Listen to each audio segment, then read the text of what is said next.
नमस्कार, स्वागत है आप सभी का सत्याग्रह में और मैं हूं हेमंत भट्ट। इस समय लगातार आप बिहार विधानसभा चुनाव 2025 की ग्राउंड से बहुत सारी चुनावी खबरें देख रहे हैं और लगातार हम जनप्रतिनिधियों से और समाज में जवाबदेह लोगों से बातचीत कर रहे हैं। इस समय जन सुराज पार्टी के उबैदुर रहमान जी हमारे साथ में हैं। इनसे हम बात करेंगे और एक जो बेहद अहम मुद्दा है उस पर बात करेंगे कि बिहार में 29 जो स्कूल है वो शिक्षकों से विहीन है, जिसमें एक भी शिक्षक नहीं है। और जब अगर भवन बना हुआ है विद्यालय का वहाँ पे पढ़ाने के लिए, शिक्षा के प्रचार प्रसार के लिए, तो ऐसा क्यों है कि वहाँ पे शिक्षक नहीं है? और 354 ऐसे विद्यालय हैं जहाँ पे एक एक शिक्षक जो है अभी कार्यरत हैं या काम कर रहे हैं। तो बिहार में शिक्षा की बदहाली को लेकर के हम बात करेंगे। सर, बहुत बहुत स्वागत है आपका सत्याग्रह में। बहुत शुक्रिया हेमंत जी आपका। सर, आपसे यही जानना चाहेंगे कि ये जो अहम मुद्दा है इसको लेकर के आपसे बातचीत करना चाहेंगे कि शिक्षा को लेकर के हमेशा जो मगध है वो अलग जगह रहा है इतिहास में, और शिक्षा की इस बदहाली के ऊपर आप क्या कहना चाहेंगे? मगध ही नहीं, बिहार की पहचान शिक्षा से है जी। यहाँ, और आज से नहीं, बहुत पुराने ज़माने से हमारी पहचान ही शिक्षा की है। लेकिन यहाँ पर जहाँ पर यहाँ के राज्य सरकार जो बहुत बड़े बड़े दावे कर रहे हैं, उसमें ये खोखले दावे जो आज ही हिंदुस्तान पेपर में, एक बहुत ही चर्चित पेपर है, उसमें ये न्यूज़ आई है और बहुत चौंकाने वाली और अफसोसनाक बात है कि 29 ऐसे स्कूल हैं जिसमें एक भी टीचर नहीं, उसमें पटना भी शामिल है। जी। आप राज्य की राजधानी में अगर स्कूल में एक भी टीचर नहीं है तो सोच लीजिए क्या हालत। और सिर्फ यही नहीं है, आपने बताया कि 354 ऐसे स्कूल हैं जिसमें एक टीचर है और 957 ऐसे स्कूल हैं जिसमें 2 टीचर हैं। जी। और सिर्फ यही नहीं, अभी चौंकाने वाली बातें और हैं। जी जी। इसमें 14,213 ऐसे स्कूल हैं जिसमें स्टूडेंट टीचर का जो रेशियो होता है तो वहां पर 40 स्टूडेंट से ज्यादा, पर 14,213 स्कूल में 40 स्टूडेंट्स से ज्यादा स्टूडेंट्स एक टीचर के अंदर में है। जो स्टूडेंट टीचर रेशियो वैसे भी बिहार का नेशनल एवरेज से हमारा स्टूडेंट टीचर रेशियो में काफी कमी है। तो ये जो शिक्षा की बदहाली है, सरकार अपने जो भी दावे करते हो, लेकिन इसमें बिहार के सबसे ज्यादा, अगर ये पिछले 20 सालों में सरकार ने किसी एक डिपार्टमेंट को सबसे ज्यादा खत्म किया है तो वो है शिक्षा डिपार्टमेंट। नहीं, तो आप इसके मुद्दे पे आप बता रहे हैं कि इस पे काम नहीं किया गया, वजह क्या है कि ये आपको लग रहा है कि नीतीश कुमार जी की जो सरकार है इसमें शिक्षा को लेकर के काम नहीं हो रहा है, या कुछ ऐसा रीजन है कि जो सरकार पकड़ नहीं पा रही है, इस पे सुधार कर नहीं पा रही है? नहीं, सरकार की नीयत साफ नहीं है। सरकार की नीयत ठीक हो तो कौन सा काम नहीं कर सकती है सरकार। इसलिए ये जो प्रॉब्लम है इसमें सीधा सीधा सरकार की विफलता है। सरकार अगर चाहती, अभी दावा करती है सरकार की मैंने टीआरई 3, टीआरई 4 इतने टीचर बहाल कर दिए, 2 लाख टीचर बहाल कर दिए, इसका सिर्फ क्रेडिट लेगी सरकार जी। सरकार काम भी करेगी। शिक्षक, स्कूल में शिक्षक ही नहीं होगा तो बच्चे पढ़ेंगे कहाँ से? जब बच्चे पढ़ेंगे नहीं तो राज्य का विकास कैसे होगा? सरकार, या तो सरकार चाहती है कि लोग ज्यादा से ज्यादा जाहिल रहें ताकि उसके भक्त बने रहें, वो सवाल ना करें, उनको समझ में ही ना आए कि भाई राज्य का के क्या क्या हमारे राइट्स हैं जी। सरकार उनको आसानी से बेवकूफ बना सकती है, इसलिए चाहती है। ऐसी हालत क्यों कर रही है? इसीलिए रहमान साहब, एक बात बताइए कि अभी करीब करीब 3 महीने के आसपास और रह गया है चुनाव का, और सारी पार्टियां पूरे जितना भी उनका दमखम है वो जमीन पे आजमा रही हैं, बहुत सारे वादे कर रही हैं। जनता जो है वो बहुत जिज्ञासा की नजर से सारी राजनीतिक पार्टियों को देख रही है कि कौन क्या क्या बोल रहा है। डोमिसाइल को लेकर भी आज आपने पेपर में पढ़ा होगा कि नीतीश कुमार जी ने कहा है कि जो बिहार के लोग हैं, जो बिहार के लोग हैं, कम से कम उनको जो है इसमें फायदा मिलेगा। तो डोमिसाइल को लेकर के आप क्या कहना चाहेंगे? तो ये सरकार कुंभकर्ण की नींद क्यों सो रही थी जी?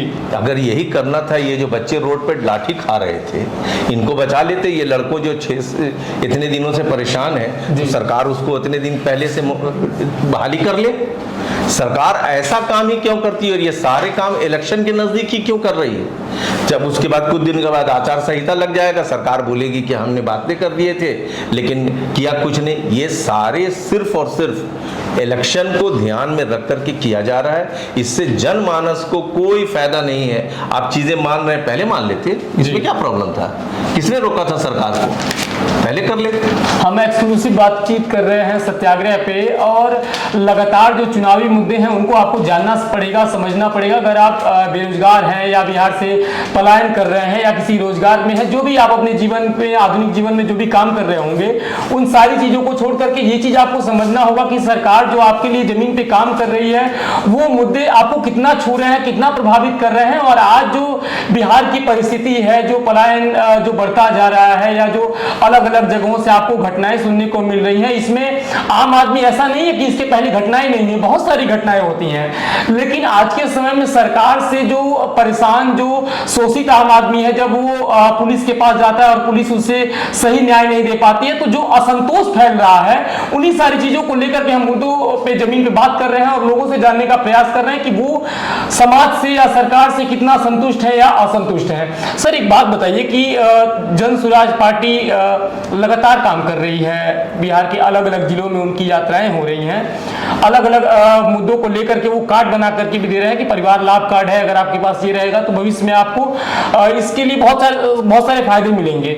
जनता जो है वो किसके मुद्दे पे कितना विश्वास करे और क्यों करे?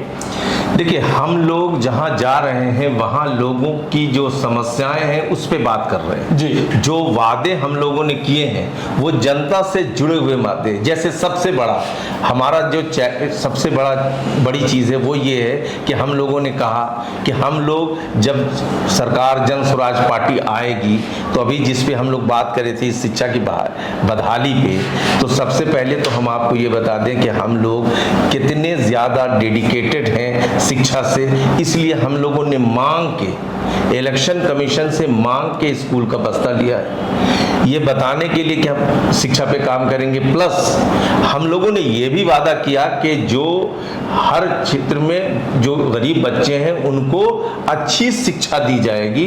और हम लोग जो 5 वादे किए उसमें एक वादा ये भी है कि 6 से 12 तक, 14 साल तक के जो बच्चे हैं उनको हम लोग फ्री शिक्षा देंगे, वो सरकारी स्कूल में हो या प्राइवेट स्कूल में है, दोनों का पैसा सरकार जन स्वराज पार्टी आएगी तो देगी। गार्जियन के ऊपर डिपेंड करता है कि किस में पढ़ना चाहता है, कौन से स्कूल में पढ़ना चाहता है। लेकिन हम लोग शिक्षा के प्रति बहुत ज्यादा डेडिकेटेड है। हमने किसान की भी बात की, युवा की भी बात की, महिला की भी बात की, समाज के हर वर्ग की बात की। इसीलिए समाज के तमाम लोगों का हम लोगों की तरफ काफी बहुत बड़ा झुकाव है। और जहां जहां भी हमारे सूत्रधार प्रशांत किशोर जी जा रहे हैं, आप देख ही रहे हैं कि किस तरह का जन सैलाब उनके साथ आ रहा है। तो ये जन सैलाब जो है, ये लोग अपनी स्वच्छता से हमारे पास आ रहे हैं। हम उनके मुद्दा की बात कर रहे हैं। बिहार में पहली बार जनता को ये महसूस हो रहा है कि एक ऐसी सरकार है जो यहाँ पर मुद्दों पे बात कर रही है, धर्म और जात पे बात नहीं कर रही है, विकास पे बात कर रही है, बदलाव के लिए कर रही है। तो इस बार आपको हम बता दें कि बहुत दिनों पहले एक नारा लगा था कि लेकिन इस बार होगा खदेड़ा होगा, सारे नेता खदेड़ दिए जाएंगे, बदलाव की लहर आ चुकी जी।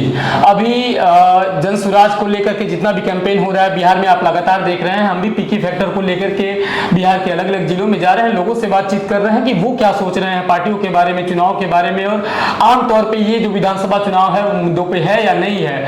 आने वाले समय में वोटिंग जो है वो जाति पे होगी, धर्म पे होगी, संप्रदाय पे होगी, या जो आम जनता है वो इन सब से ऊपर उठ करके किसी नए मुद्दों पे चुनाव में जिताएगी किसी पार्टी को, ये सब जानने का विषय है। उसके लिए आपको सत्याग्रह को लगातार देखते रहना होगा। सर, कार्यक्रम का अंतिम पड़ाव है, हम आपसे ये जानना चाहेंगे कि जन स्वराज पार्टी और पार्टियों से अलग कैसे है, इसके बारे में अगर आप कुछ बताना चाहें तो। देखिए, जन स्वराज पार्टी और पार्टियों से अलग है, उसकी सबसे बड़ी वजह यह है कि पहली बार 3 दशक में जन स्वराज ही एक ऐसी पार्टी है जो 243 सीट पर अपने बल पे लड़ना चाहती है। पहले तो दूसरी पार्टियां वैसे ही उनसे डर गई कि वो 243 सीट पे नहीं लड़ रही हैं, उनकी जो मानसिक तरीके से वो पहले ही दिवालियापन हो चुका है, वो मान चुके हैं कि इतने सीट पर लड़ने के लिए हम सक्षम नहीं हैं। है। तो हमारी सबसे बड़ी जीत यही है कि हम हर जगह पर लोगों से अपने 243 सीट पर अपने से लड़ेंगे, और सिर्फ लड़ेंगे नहीं, मजबूती से लड़ेंगे, अच्छे कैंडिडेट देंगे। इसके लिए हम लोग मंथन कर रहे हैं। हमारे सूत्रधार प्रशांत किशोर जी ने कहा है कि आप हमारी आवाज सुन के जो अच्छा कैंडिडेट है उसको वोट दीजिए, मुद्दा देख के वोट दीजिए। तो हम लोग यहाँ पर सरकार बनाने जा रहे हैं, और इसी वजह से कह सकते हैं कि हमारी दूसरी पार्टियों से भिन्न हम इसलिए हैं कि हम 243 सीट पर लड़ रहे हैं। बाकी कोई पार्टी हिम्मत नहीं कर रही है कि 243 सीट पर लड़ सके। हम आपको बता दें कि बिहार के इतिहास में आज तक ऐसा नहीं हुआ है कि भारतीय जनता पार्टी यहाँ पे कभी सरकार बना पाई हो, और कोई भी पार्टी आज के समय में 243 सीटों पे लड़ने के लिए या तो सक्षम नहीं है, या तो वो करेज नहीं दिखाती है कि वो इन मुद्दों पे जमीन पे आगे आए। जन स्वराज पार्टी अभी 2 अक्टूबर को गठित हुई है, और वो 243 विधानसभा सीटों पे प्रशांत किशोर जी भी बता रहे थे कि हम अपना चुनाव लड़ेंगे, या तो हम अर्श पे रहेंगे या तो फर्श पे रहेंगे। तो आपको बहुत कुछ मिलेगा सत्याग्रह के इन कार्यक्रमों में। सर बहुत बहुत धन्यवाद कि आपने अपना अमूल्य समय दिया। आप बने रहे सत्याग्रह के साथ। बहुत बहुत धन्यवाद आप सभी का। बहुत शुक्रिया। नमस्कार।